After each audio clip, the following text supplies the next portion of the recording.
In the interest of full disclosure, I would like to make viewers aware that for illustrative purposes and where no contemporary images were available, I have used AI to recreate images and footage in this video. There were many unsolved mysteries associated with the River Thames in the Victorian period. London's river was not only a major highway through the metropolis, but it also provided much of its water supply, while at the same time acting as its main sewer. This latter use became appallingly evident in 1858, when an exceptionally hot summer caused the Thames to dry up, leaving behind a green-brown sludge, the stench from which was so bad that it became known as the Great Stink. In consequence, Parliament made unlimited funds available to solve the problem of the disposal of the capital's waste once and for all, and Sir Joseph Bazalgette, the chief engineer of the Ministry of Works, set about laying a state-of-the-art sewer system, part of which entailed the construction of what is now the Victoria Embankment. The works were going great guns when, on Tuesday the 2nd of January 1866, a mysterious discovery was made in the mud of the river on this stretch in front of Somerset House. The East London Advertiser on Saturday the 6th of January picked up on the story. Discovery of a skeleton in the river at Somerset House. On Tuesday afternoon, while the men at work on the Thames Embankment were excavating in one of the caissons opposite the dry arch of Somerset House, they found an almost complete skeleton buried many feet in the mud. The skull bore marks of fracture. There was also a complete set of false teeth set in gold with spring sides, and also double gold eyeglasses, proving the body to be that of someone well-to-do. The clothes were almost entirely destroyed, with the exception of one Wellington boot of fashionable military make, and part of apparently a topcoat, there being halfpenny pieces in the side pocket, but no papers are discoverable. The make of teeth is of recent fashion, and the body, such as it is, with the other things found, are in the safe custody of Mr. Bell, the officer to the Coroner of the Duchy of Lancaster, J.W. Payne, Esquire, by whom an inquest will be held, should it be deemed necessary. It was decided that an inquest was indeed required, and so on Thursday the 18th of January, Mr. Payne arrived at the Essex Head here on Essex Street to convene it. That pub still stands, although it is today known as the Edgar Wallace. The jury filed in to find the skeleton, along with the items found with it, laid out on a table in the upstairs room, and deliberations got underway to identify whose remains they were looking at. The first witnesses were the workmen who had made the grim discovery.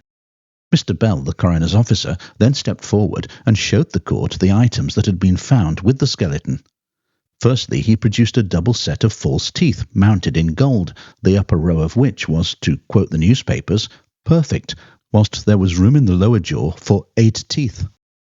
He then showed the jury a double tortoiseshell eyeglass with gold junction, a silver pencil case with a letter weight that bore the inscription John Sheldon, 1184, April the 8th, 1842, along with a buckhorn-handled knife. Then he showed them a Wellington boot, a fragment of a topcoat, and 3 halfpenny pieces.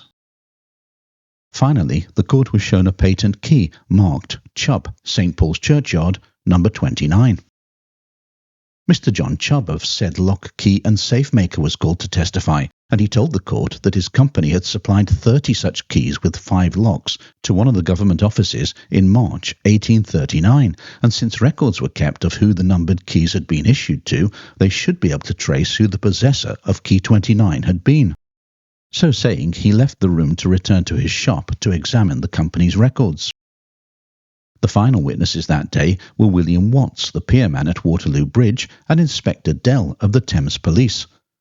The remains, Mr. Watts told the court, had been discovered 5 feet below the surface, sanded up in the bed of the river, where some excavators were digging the foundations of the Thames Embankment. Inspector Dell said that the river had been dredged, but no further items had been found. The fragments of the boots and clothing found on the skeleton, he continued, showed that the wearer had been in a superior position in life, but apart from that he was unable to offer any other information as to the person's identity. Deciding that the best chance of identifying the bones lay with the key found on the skeleton, Mr. Payne adjourned the inquest in order that inquiries could be made as to which government department this one had been supplied to. And with that, the first day of the inquest concluded. The inquest resumed on Monday the 22nd of January, when the first witness was Mr. J. Welch of the Royal College of Surgeons. Straightening himself, he addressed the court. I have thoroughly examined the skeleton, and, in my opinion, it is that of a man of around 5 feet 6 inches tall, who is advanced in years, nearer to 60 than 50, I would say. The bones of both hands and of the feet, along with one half of the lower jaw, are missing. There is no fracture of the skull or of any bones, nor are there any signs of injury by violence. I infer from the condition of the skeleton that it has been in the river for 15 to 20 years. The set of teeth are of an old make. They would have been a costly set, the plates and springs being of pure gold, suggesting that they belonged to someone moving in good society. It might help with the identification to note that the deceased had no natural teeth in his upper jaw, but had several in the lower. The surgeon's initial testimony over, Mr. Chubb returned and confirmed that one of his workmen remembered making this set of keys for a government department connected with the military for a particular purpose. From a further examination of the records, he was able to say that it had been made for the Royal Engineers, although aside from that, he could tell the inquest nothing more, and with that, his testimony drew to a conclusion. The next witness was Mr. John Caslate, a tailor based on nearby Wych Street, who told the court that he had examined the remains of the clothes found with the skeleton. There was the collar of an overcoat, apparently of military make. The satin lining showed that it had been an expensive dress. The parts of the trousers also appeared to be of military fashion, and the material was of a superior kind. With nothing more forthcoming, the coroner adjourned the inquest again in order that further inquiries could be made. When proceedings resumed on Thursday the 26th of January, the coroner addressed the court and told those present that he was no nearer to solving the mystery, although there had been several developments since their last sitting. I have communicated with the office of the Royal Engineers on Buckingham Gate, as this was the department for which Mr. Chubb made the key. Unfortunately, despite a thorough search of the records, they are unable to say who the key was issued to. I must tell you that I have received a letter from a person in Leman Street, Whitechapel, whose name is undecipherable. He states that a person disappeared about 25 years ago who was in the habit of frequenting gambling houses. His brother, a man in poor circumstances, was always of the opinion that he had been murdered after a successful night's gambling. He was on terms of intimacy with people of rank, and he used to boast of his fashionable associates. The writer, however, thinks that the supposed age of the skeleton, 50 or 60 years, is much greater than that of the person referred to. Mr. Bell, the coroner's officer, said that he had ascertained that the false teeth found with the remains had been manufactured by Mr. Ash of 8 Broad Street, Soho, although he hadn't been the one who put them in the gold casing. The Dentists' Society had agreed to exhibit the case and the teeth at their next meeting, and as every dentist knew his own work, it would, he felt certain, be possible to identify who had made the set of false teeth and for whom. The coroner, therefore, adjourned the inquest yet again to await the result. The case had by this time well and truly grabbed the public imagination, and newspapers all over the country were reporting on the inquest proceedings, whilst also speculating on who the man might have been in life. Sergeant Hill of the Metropolitan Police's F Division was given the onerous task of visiting 14 barracks across London, ranging from Croydon to Hounslow, but no record could be found at any of them of anyone having been reported missing. Meanwhile, the Dentological Society had, as promised, examined the teeth at their most recent meeting. Addressing his fellow dentists, Mr. Ash said that the teeth had been made on his premises. They were of a peculiar construction, and from that circumstance he could positively state that they had been made more than 23 years ago. Since that period, teeth of the kind produced had not been manufactured by his firm. He also stated that, since the teeth had been supplied by him, they had got out of order, and some bungler had repaired them very unsatisfactorily. Dr. B. W. Richardson then rose and informed the gathering that he had examined a great number of skulls, and his experience led him to believe that the one before them was that of a man about 50 years of age. It was suggested that the teeth be photographed, and the photograph published in the forthcoming number of their journal, which was distributed nationwide, and that might encourage the dentist responsible for setting them to come forward. In conclusion, the society observed that nothing more could be done by them to help identify the skeleton.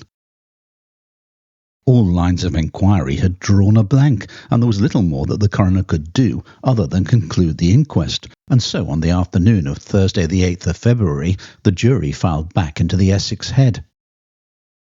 The day held a major surprise, for no sooner had proceedings got under way than a tall lady of middle age who was dressed in deep mourning and whose features, according to the Evening Standard, were much careworn, turned up and asked if she could make a statement.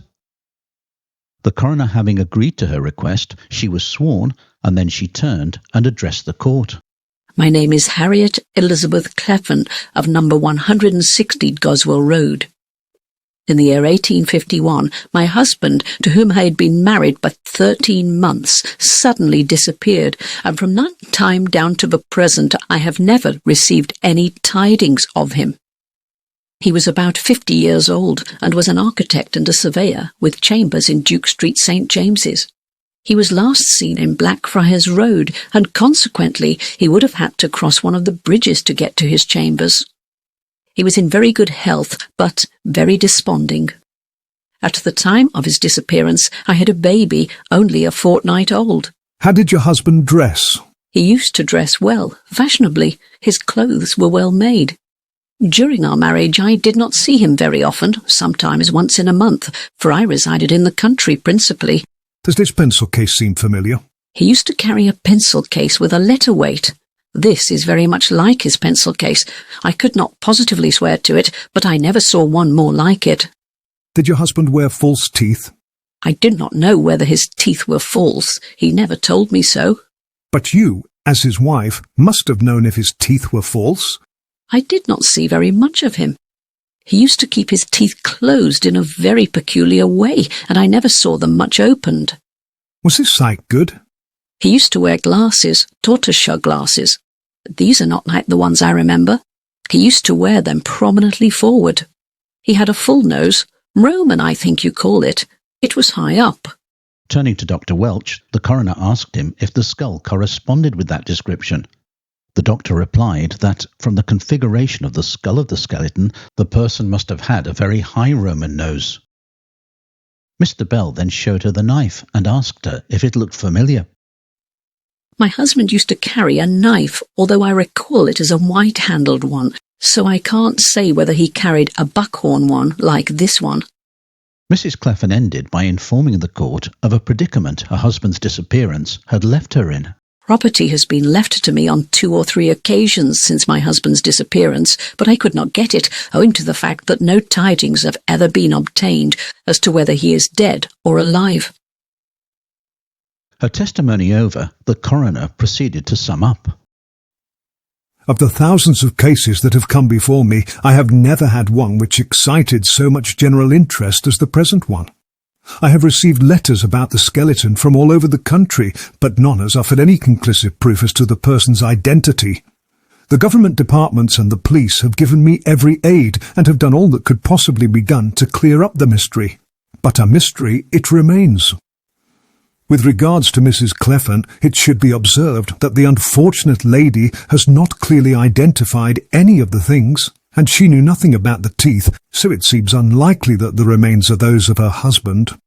In closing, I can only say that the skeleton has not been identified. The jury, after some discussion, returned a verdict that the remains in question were found in the bed of the River Thames, but how they came there, or how death had been caused, there was no evidence to show. And with that, the coroner thanked the jury for their service, and the inquest was closed. And thus the mystery of the skeleton found in the River Thames was left unsolved, and his identity has never been established. As far as I can tell, the person who sent the letter from Whitechapel was never traced. And Mrs. Cleffin simply seems to have been considered an unfortunate woman whose husband had disappeared and who was anxious to have him declared dead in order that she might at last claim various inheritances.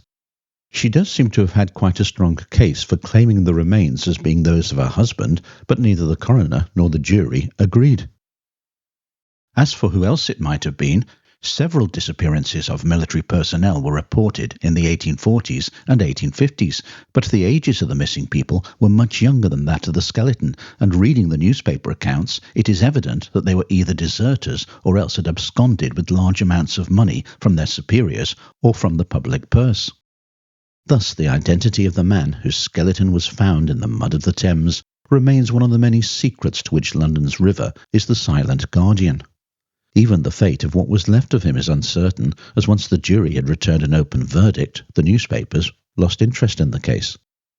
I hope he got a decent burial, but given the excitement that his case generated over the course of the first 2 months of 1866, I can't help wondering whether the remains that had been the source of so much discussion and speculation didn't end up as part of the collection held at the Royal College of Surgeons here on Lincoln's Inn Fields. Having uncovered his story, I can't now walk along the Victoria Embankment without contemplating who he might have been and exactly where his remains were discovered. And I suppose it is, in a way, more than fitting that the pub where the mystery was looked into has been renamed for one of the 20th century's greatest crime and detective fiction authors. In closing, might I just say that, whoever he was, however he came to be lying in the mud of the River Thames, and wherever he is now, may he rest in peace.